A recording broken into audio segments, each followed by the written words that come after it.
Olá, fantasminha! Meu nome é Aka e sejam muito bem-vindos ao Fita Fantasma.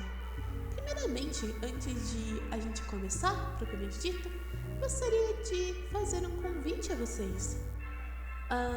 No dia 30, nós vamos fazer uma festa de Halloween no nosso server. Sim, o canal tem um server. E caso você queira participar, está mais que convidado. Alguns de nós vamos contar histórias, a gente vai conversar sobre o sobrenatural, a gente vai ouvir músicas, vai ser muito divertido, eu garanto a vocês. Segunda coisa, eu gostaria de me desculpar por não ter tido tantos vídeos ultimamente e ter dado uma sumida. Eu estava muito mal emocionalmente e também de saúde por estar gripada ou com crise de ansiedade. Então, peço a vocês muito obrigada por ficar esperando e que eu agora talvez poste um pouco mais de vídeos, se os meus dia a dia permitir e a entidade fica me deixando em paz. Enfim, muito obrigada por ouvir os recados e tenha um bom vídeo. E só uma coisa, todos agora não podem dormir.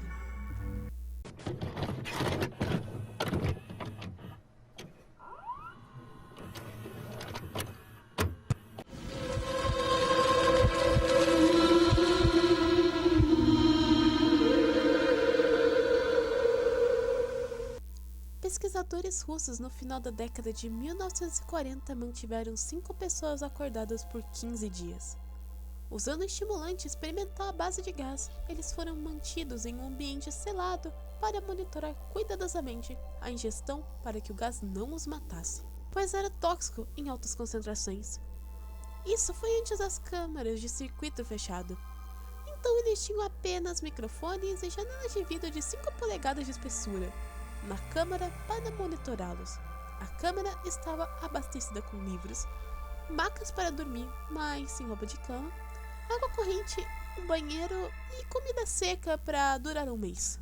Os sujeitos do teste eram prisioneiros políticos, considerados inimigos do Estado durante a Segunda Guerra Mundial.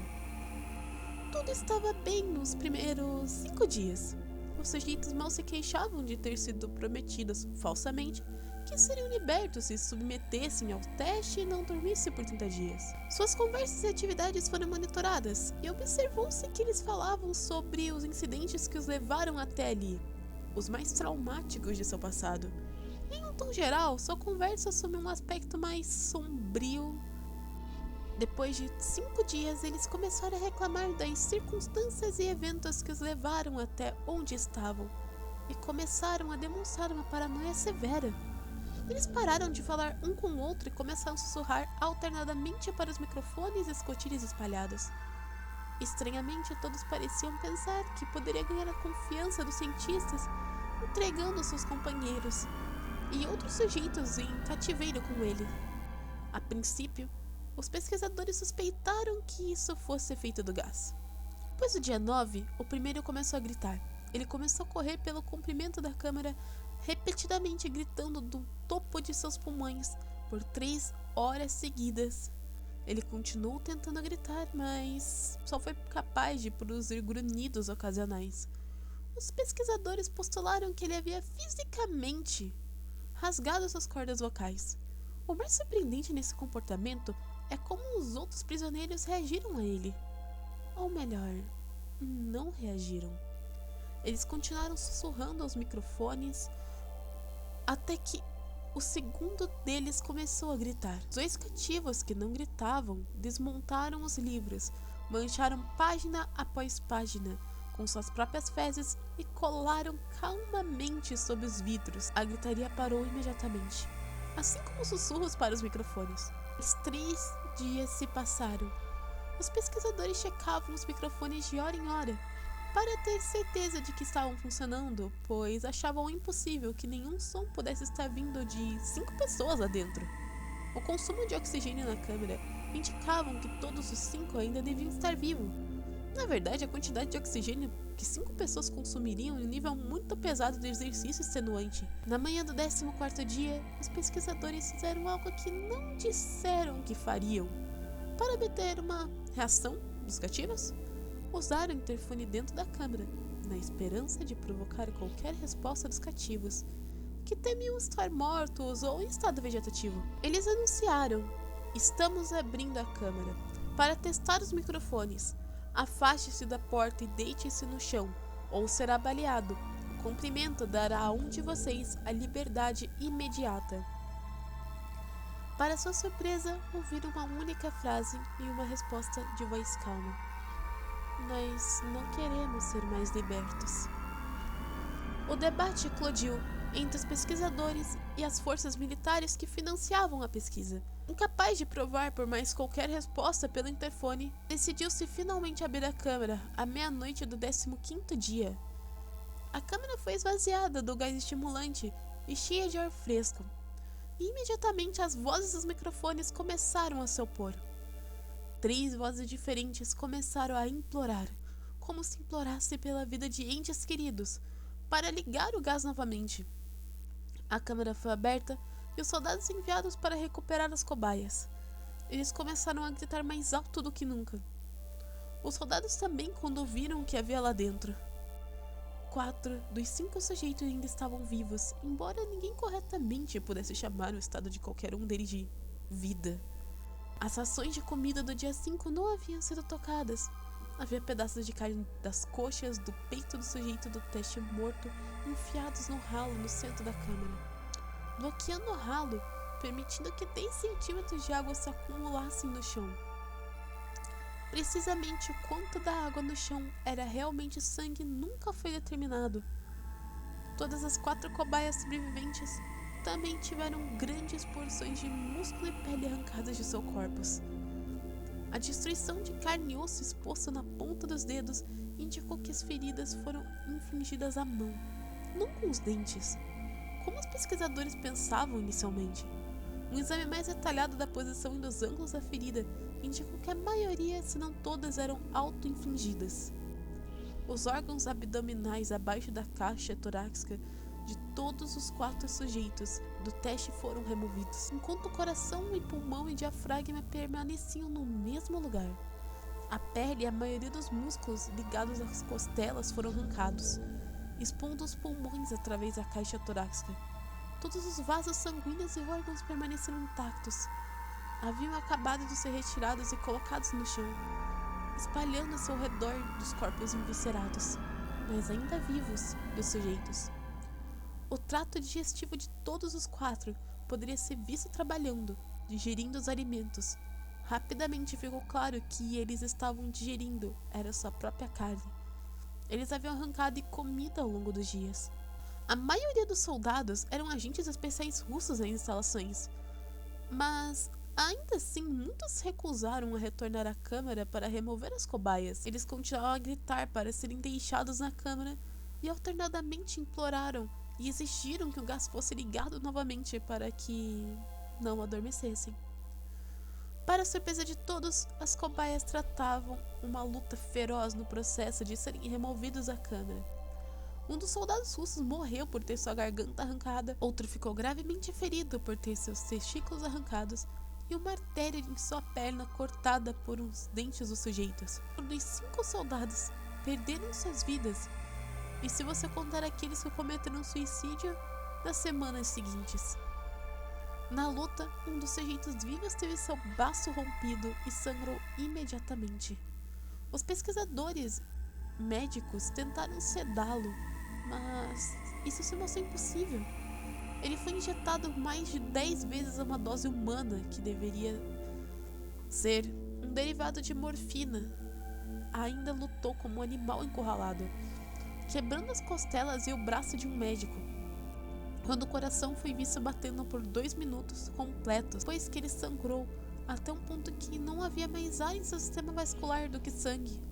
Mesmo assim, depois que parou, continuou a gritar e a se debater por mais 3 minutos, lutando para atacar qualquer um ao seu alcance, repetindo a palavra mais, cada vez mais fraco, até que finalmente ficou em silêncio. Os 3 sujeitos do teste sobrevivente foram fortemente contidos e transferidos para uma instalação médica. 2 com as cordas vocais intactas, implorando continuamente pelo gás, exigindo que fossem mantidos acordados. O mais ferido dos 3 foi levado para a única sala de cirurgia que a instalação tinha. No processo da preparação, o sujeito foi ter os seus órgãos recolocados dentro de seu corpo.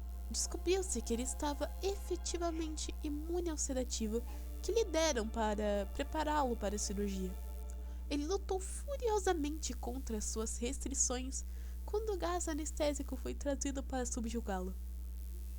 Ele conseguiu rasgar a maior parte de seu caminho através de uma tira de couro de 4 polegadas de altura em seu pulso, mesmo com o peso de um soldado de 200 libras segurando o pulso daquele também. Foi preciso apenas um pouco mais de anestesia que o normal para submetê-lo, e no instante que suas pálpebras sermeram e se fecharam, seu coração parou.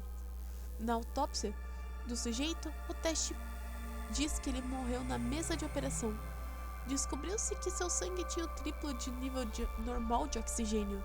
Seus músculos, que ainda estavam presos ao esqueleto, estavam muito rasgados. O sobrevivente foi o primeiro do grupo de 5 a começar a gritar. Suas cordas vocais foram destruídas, ele foi incapaz de implorar ou se opor à cirurgia. Ele só reagiu balançando a cabeça violentamente de desaprovação ao gás anestésico, que foi trazido para perto dele. Ele balançou a cabeça afirmamente quando alguém sugeriu relutantemente que tentasse a cirurgia sem anestesia. Ele não reagiu durante todo o procedimento de 6 horas de substituição de seus órgãos abdominais e na tentativa de cobri-los com o que restava da sua pele. O cirurgião que presidia declarou repetidamente que deveria ser medicamente impossível que aquele paciente estivesse vivo. Uma enfermeira apavorada que assistia à cirurgia afirmou que havia visto a boca do paciente se curvar em um sorriso várias vezes, sempre que seus olhos encontravam com os dela. Quando a cirurgia terminou, o sujeito olhou para o cirurgião e começou a chiar alto, tentando falar enquanto lutava, supondo que fosse algo de extrema importância. O cirurgião mandou buscar uma caneta e um bloco para o paciente que pudesse escrever a sua mensagem. Era simples: continue cortando. As outras 2 cobaias foram submetidas à mesma cirurgia, ambas sem anestesia também, embora eles tivessem que ser injetados com paralítico durante a operação. O cirurgião achou impossível realizar a operação enquanto os pacientes iam continuadamente. Uma vez paralisados, os sujeitos só podiam seguir os pesquisadores presentes com os olhos. Crimpou seu sistema em um período de tempo anormalmente curto e logo estava tentando escapar de suas amarras. No momento em que puderam falar, voltaram a pedir o gás estimulante. Pesquisadores tentaram perguntar por que eles se machucaram, por que arrancaram suas próprias entranhas e por que queriam receber o gás novamente. Apenas uma resposta foi dada: devo permanecer acordado. As exceções de todos os 3 sujeitos foram reforçadas e eles foram colocados de volta na câmara, aguardando determinação sobre o que havia sido feito com eles. Os pesquisadores, enfrentando a ira de seus benfeitores militares por terem falhado nos objetivos declarados de seu projeto, consideraram a eutanásia dos indivíduos sobreviventes, mas um ex-comandante, um ex-KGB, em vez disso, viu potencial e queria ver o que aconteceria se eles fossem colocados de volta na câmara. Os pesquisadores se opuseram fortemente, mas foram rejeitados. Em preparação para serem selados na câmara novamente, os indivíduos foram conectados a um monitor de EEG e tiveram suas restrições acolchoadas para o confinamento de longo prazo. Para a surpresa de todos, pararam de lutar no momento em que se deixou escapar que estava voltando à câmara. Era óbvio que, a essa altura, os 6 estavam lutando muito para permanecer acordados. Um dos sujeitos que conseguia falar estava cantarolando alto e continuadamente. O sujeito mudo esticava as pernas contra as amarras de couro com toda a força. O primeiro para a esquerda, depois para a direita, depois para a esquerda de novo, para focar em algo. O sujeito restante estava com a cabeça fora do travesseiro, piscando rapidamente. Tendo sido o primeiro a ser conectado no EEG, a maioria dos pesquisadores estavam monitorando suas ondas cerebrais com surpresa. Eles eram normais a maior parte do tempo, mas às vezes inexplicavelmente lisos. Parecia que estava repetidamente sofrendo morte cerebral antes de voltar ao normal. Enquanto eles se concentravam no papel saindo do monitor de ondas cerebrais, apenas uma enfermeira viu seus olhos se fecharem no momento em que sua cabeça bateu no travesseiro. Suas ondas cerebrais foram imediatamente mudando para as de sono profundo. Então se estabilizaram pela última vez, quando o coração parou simultaneamente. O único sujeito restante que podia falar começou a gritar para ser selado agora. Suas ondas cerebrais mostravam as mesmas linhas planas de alguém que acabara de morrer por adormecer. O comandante deu a ordem de selar a câmara com os 2 sujeitos dentro, além de 3 pesquisadores. Um dos 3, nomeados imediatamente, sacou a arma e atirou a queima-roupa entre os olhos.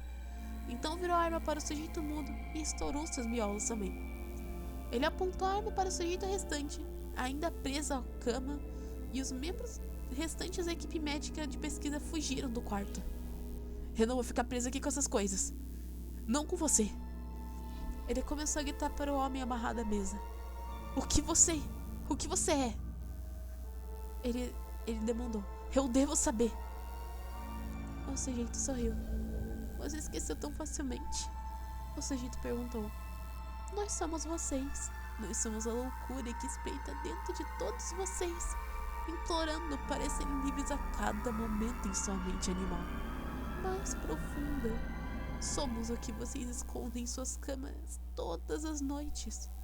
Somos o que vocês sedam em silêncio e paralisia quando você vai para o paraíso noturno, onde não podemos pisar. A pesquisadora fez uma pausa e em seguida mirou no coração do sujeito e disparou. O EEG se acalmou quando o sujeito engasgava fracamente. Então, quase livre. E foi isso, fantasminha. Obrigada por escutar a história. E eu devo anunciar que outra pessoa que vai fazer você dormir está chegando neste canal. Eu espero que seja logo, porque eu quero muito narrar essa história. Então, é isso. Tenha uma boa madrugada. Se você conseguir dormir, é claro. E tchau.